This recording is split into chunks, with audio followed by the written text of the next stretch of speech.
Hello, invisible friend. April here, and the date today is April 20th, 2026. Welcome to episode 341 of the Big Sky Astrology Podcast. This week, Venus makes a conjunction with Uranus just before they both enter the sign of Gemini. Uranus gets there on April 25th and stays in that sign until 2033. The Sun makes one of two annual transformative squares to Pluto. Mercury's conjunctions to Mars and Saturn brings understanding about their conjunction last week.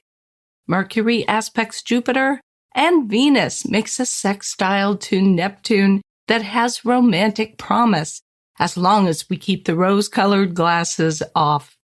And this is another super busy week. So there will be no listener question again, but that segment will return next week for sure.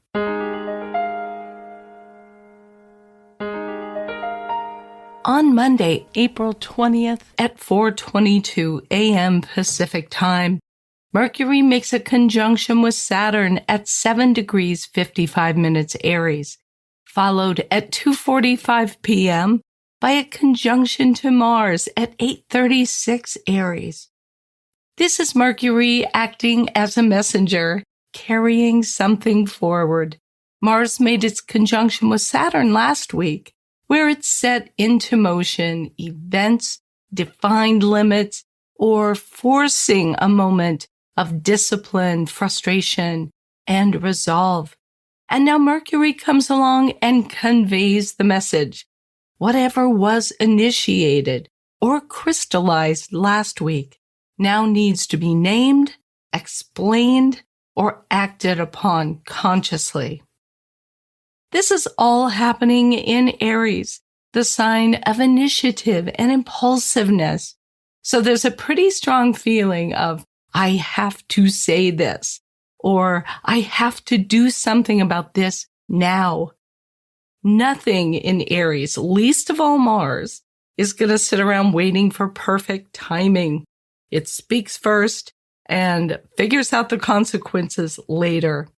Although Saturn's presence here suggests that consequences are very much a part of the story.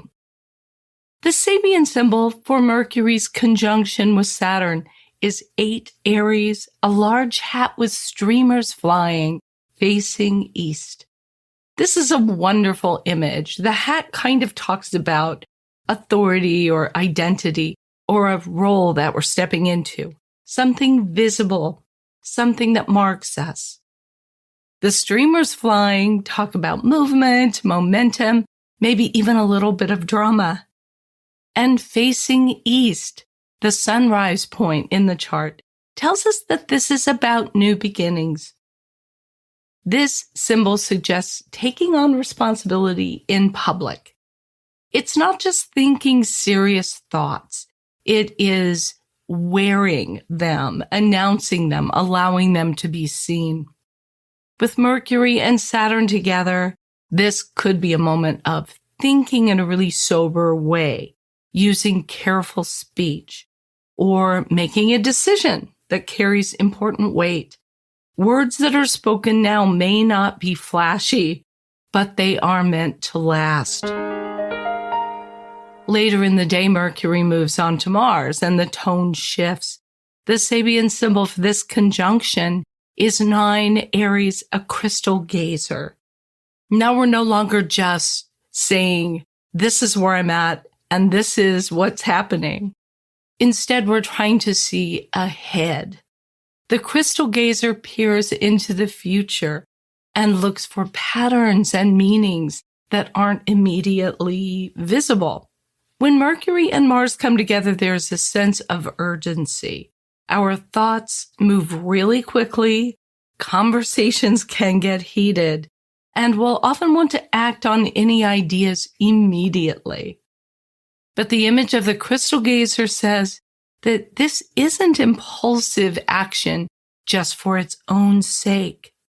It's action that is informed by our instincts and our foresight, trusting what we sense is coming even if we don't have all the evidence yet. So if we take these two conjunctions together, they're describing a process.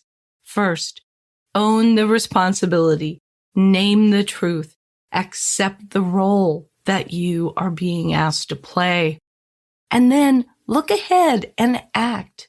Use that clarity to make a decisive move that's guided not just by logic, but also by intuition. It's a powerful day for conversations, even or especially the difficult ones, strategic decisions, and committing to a path that might require courage and stamina. Mercury with Saturn says, choose your words carefully. And Mercury with Mars says, but don't be afraid to use them.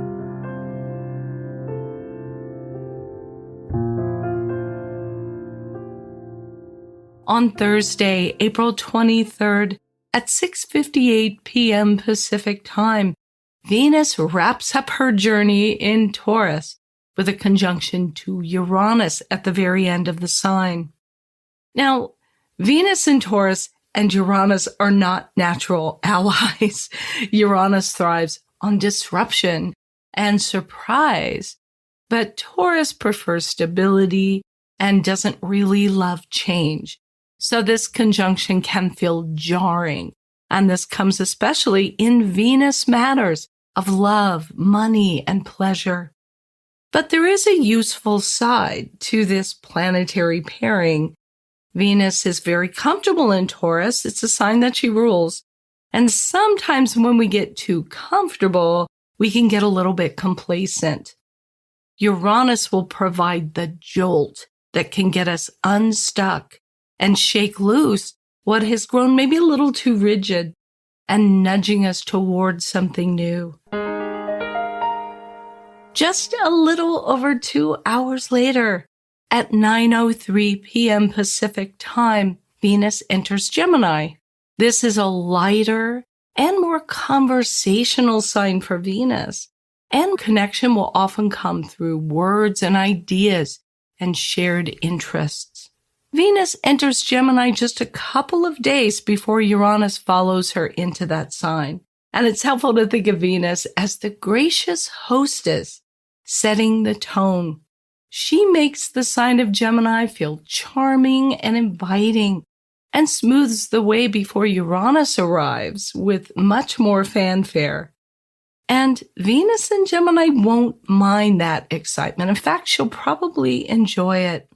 Venus will be in Gemini until May 18th.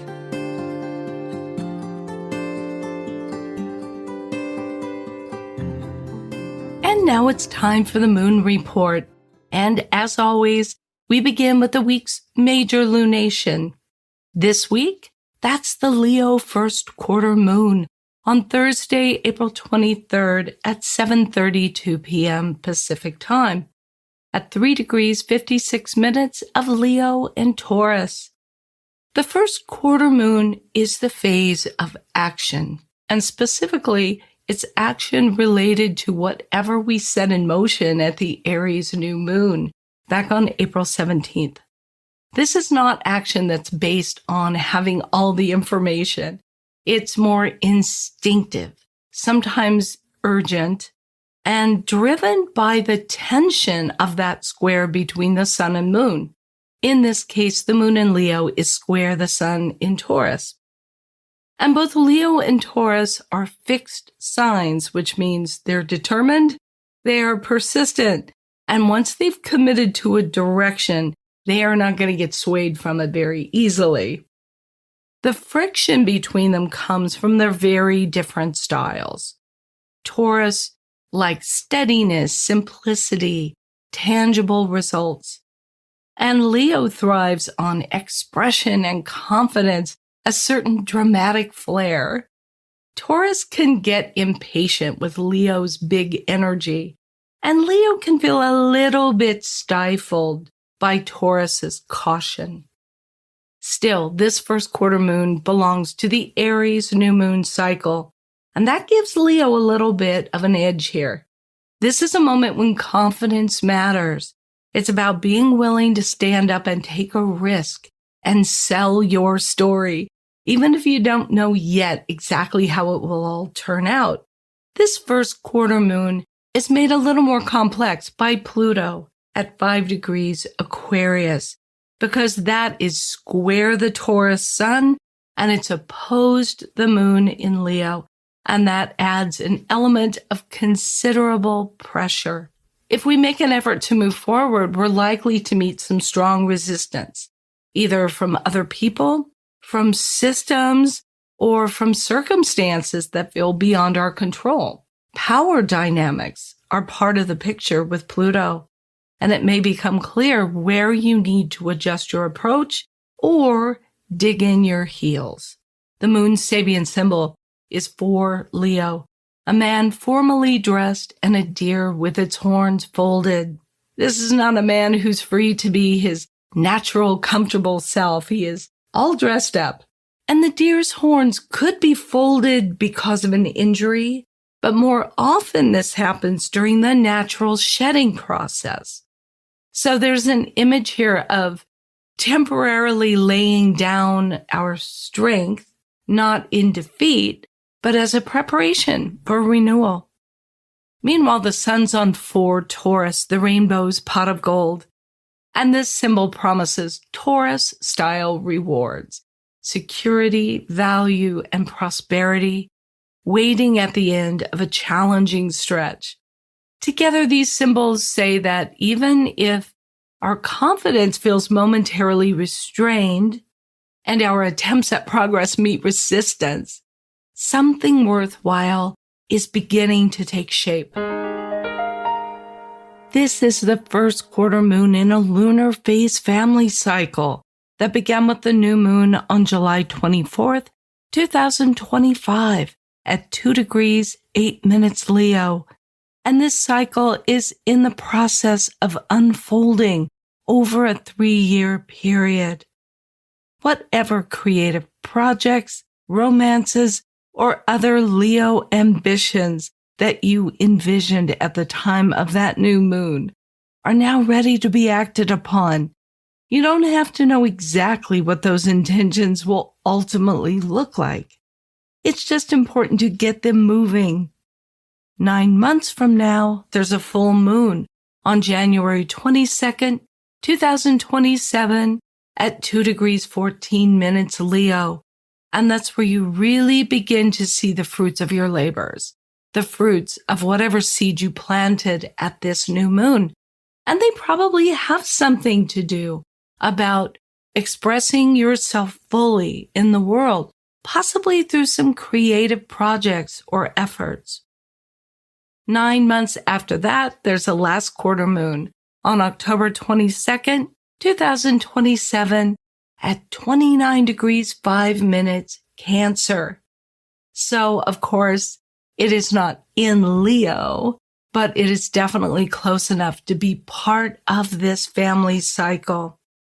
The last quarter is when we take a final action to complete or to get perspective on this lunar phase cycle. It's a little bit quieter than the other lunations in Leo, but it is at 29 degrees, the anaretic degree of Cancer, which gives it more urgency and a strong desire to bring things to completion. Let's look at the void of course moon periods for this week, and there are only a couple. On Thursday, April 23rd, the moon in Cancer sextiles Uranus in Taurus at 12:28 p.m. Pacific time. It's void of course for only 13 minutes, the blink of an eye, and then enters Leo at 12:41 p.m. When the moon begins its void of course period on a sextile to another planet, there's an opportunity or an invitation that's possible. The moon is strong in Cancer, and when it's in the sign, we tend to love being at home or around familiar people and situations. But for a brief moment this afternoon, someone new or a new situation arrives to tempt you out of your comfort zone. If someone new should ask you to lunch, or somebody invites you to a different restaurant for lunch than you usually go to, accept it and embrace it. Void of course moon periods are often a great time to change our habits. So go ahead and try something new. You might find it really energizing. And on Friday, April 24th, the moon in Leo trines Mercury in Aries at 3:21 p.m. Pacific time. It's void of course for one full day, 2 hours and 43 minutes before it enters Virgo on April 25th at 6:04 p.m. The moon going void of course on a trine aspect to another planet offers a reward or a gift, and the moon in warm-hearted, creative Leo in an aspect to Mercury in Aries is a tremendous combination for fun conversation or creative collaboration. This is a good long void of course moon period, one full day plus a few hours, so it extends into the weekend. Give yourself the gift of an afternoon at the ballpark, an evening concert, or just a fun dinner with friends, and make a new habit of enjoying something like this on a regular basis.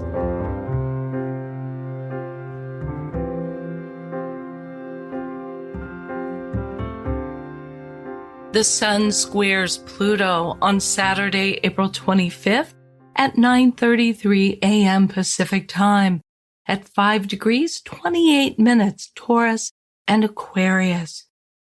This is one of the heavyweight aspects of the week, and it's the kind of aspect that does not ask us politely. It tells us what it wants us to do. Back on March 25th, the Sun in Aries was sextile Pluto in Aquarius, and that offered an opportunity to step into power in a new way. That was the invitation, but the square is the follow-up, and it's a lot less gentle. With the Sun in Taurus square Pluto, we're pushed into the deep end, and we may have to confront power directly. That might mean having conflicts with powerful people, with systems that are really entrenched, or circumstances that feel much larger than we are. The Sun represents our sense of self, who we believe we are, and how we can express our vitality. Pluto tests that identity, and when they clash, we're forced to ask, how much am I willing to stand for who I am, and at what cost? This can often feel like a struggle for control, but really it's about integrity, something about our identity, our priorities, our attachments, all come under pressure. In Taurus, the temptation is to dig in and refuse to budge. But Pluto does not respond well to stubbornness for its own sake. This aspect can strip away qualities or attachments that used to feel essential but are really no longer serving us.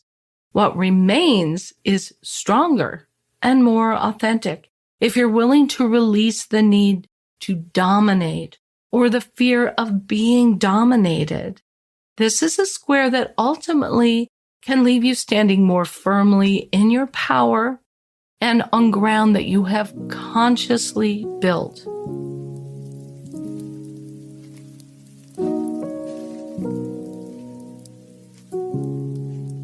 Uranus enters the sign of Gemini on Saturday, April 25th at 5:51 p.m. Pacific time. Now, Uranus was briefly in Gemini beginning last year on July 7th, and then it went retrograde. It went back into Taurus on November 7th, and now it's in Gemini to stay, at least until it enters Cancer on May 22nd, 2033. Uranus is the planet of disruption. It has an 84-year cycle to go all the way around the sun, and it spends roughly 7 years in each sign. Since 2018, when it went into Taurus, the tension between the stability represented by Taurus and upheaval symbolized by Uranus, has driven innovation, but that has brought some discomfort and uncertainty with it. Now, previous times that Uranus was in Gemini have brought revolutionary advances in technology and transportation. Its last time in this sign, in the 1940s, we saw the development of radar, the first commercial jet airliner flight, creation of the International Airmail System, the first commercial television broadcast, and the development of the U.S. interstate highway system in the post-war United States. The advent of suburbs created more of an automobile culture, a big difference from the urban communities because they were based on individual automobile travel rather than trams or trains or buses. This transit of Uranus should bring major changes as well in our neighborhoods, our local communities, both ruled by Gemini, including changes in primary education, transportation, and more changes in communication infrastructure. With Uranus and Gemini, we'll likely see disruptions in communication and media networks, again, schooling, transportation, and supply chains. The chart that's often used as the founding chart for the United States is called the Sibley chart.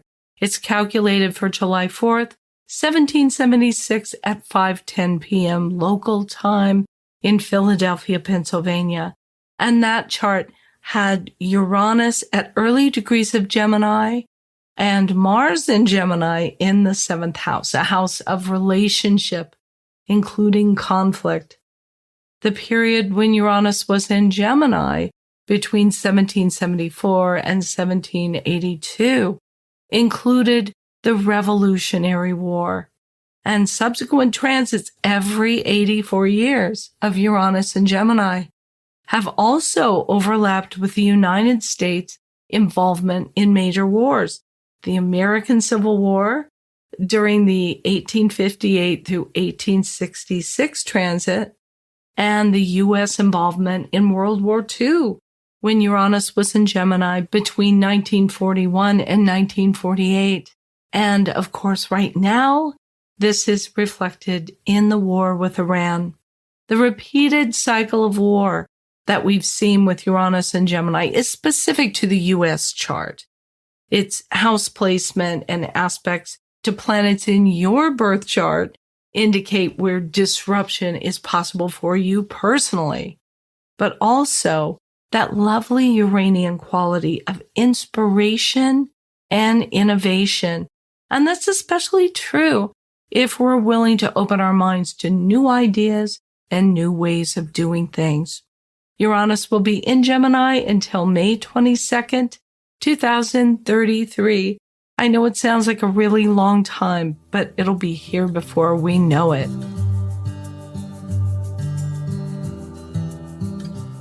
On Sunday, April 26th at 10:43 a.m. Pacific Time, Venus sextiles Neptune at 3 degrees 7 minutes Gemini and Aries. This is one of the more romantic combinations in astrology, and it's an aspect that can open up our hearts to unconditional love. The Sabian symbols for this combination reflect that theme really well. Neptune is on 4 Aries, 2 lovers strolling through a secluded walk. It's an image of intimacy and privacy. Venus is on 4 Gemini, holly and mistletoe. And that brings to mind the tradition of kissing under the mistletoe at Christmas while lovely carols are playing in the background. So together, these symbols paint a picture of enchantment. When Venus and Neptune come together, it's easy to idealize people and relationships. This is a beautiful transit for art and music and acts of kindness that come from the heart. But there's a risk of seeing what we want to see rather than what's actually there. We can meet someone and just fall head over heels. But then when the spell wears off, we might see that we were completely wrong about them. The sextile is a cooperative aspect, and usually this makes things flow easily. That can show up as a real harmony between people, but it can also describe those situations when things are a little too smooth. Sometimes it's the friendly vibe that lets someone who isn't trustworthy get a bit closer than they should. The best way to use this aspect is consciously. Lean into it by spending time with people you love and trust. Create beauty. Share music and stories and quiet times. But keep one foot on solid ground.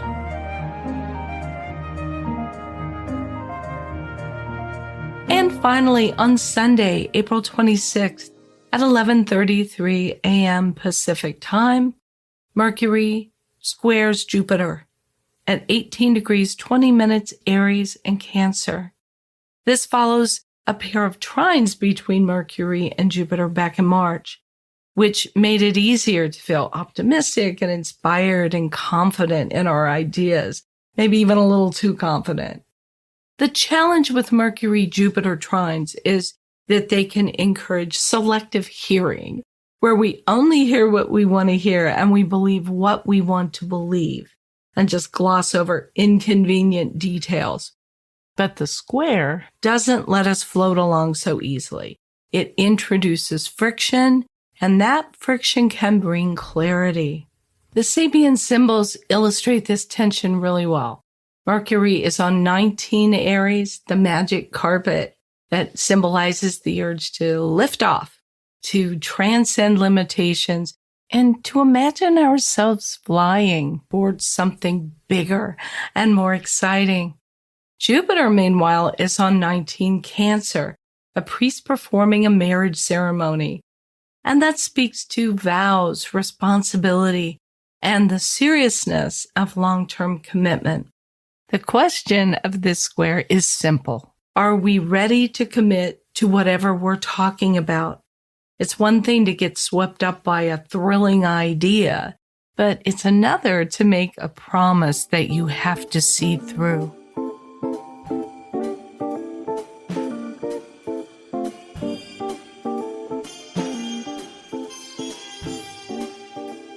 Well, as I said at the opening, it's another very full, busy week in the sky. So unfortunately, we won't have time for a listener question this episode. But things let up a bit in the sky next week. So we'll have a question then. In the meantime, keep sending your questions. You can leave a voicemail of 1 minute or less at speakpipe.com/Big Sky Astrology Podcast, or just send it via email to april@bigskyastrology.com, and be sure to put podcast question in the subject line. Well, that is everything on my show sheet, so I'm going to wrap this one up. Thank you for listening to the Big Sky Astrology Podcast. If you like what you're hearing, please take a moment and subscribe in your app of choice or follow the show. Leave a rating or a review. And I hope that you'll spread the word by telling an astrology-loving friend about the podcast. You can read show notes and full transcripts and leave your comments about each episode at bigskyastrology.com. I want to thank everyone who continues to show support for the podcast, and especially during my September potathon. On each episode, I'm thanking some of my financial donors by name.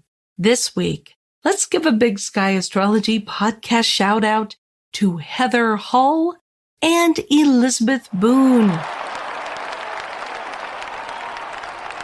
Elizabeth and Heather, thank you so much for listening to the podcast and for supporting the show with your donations.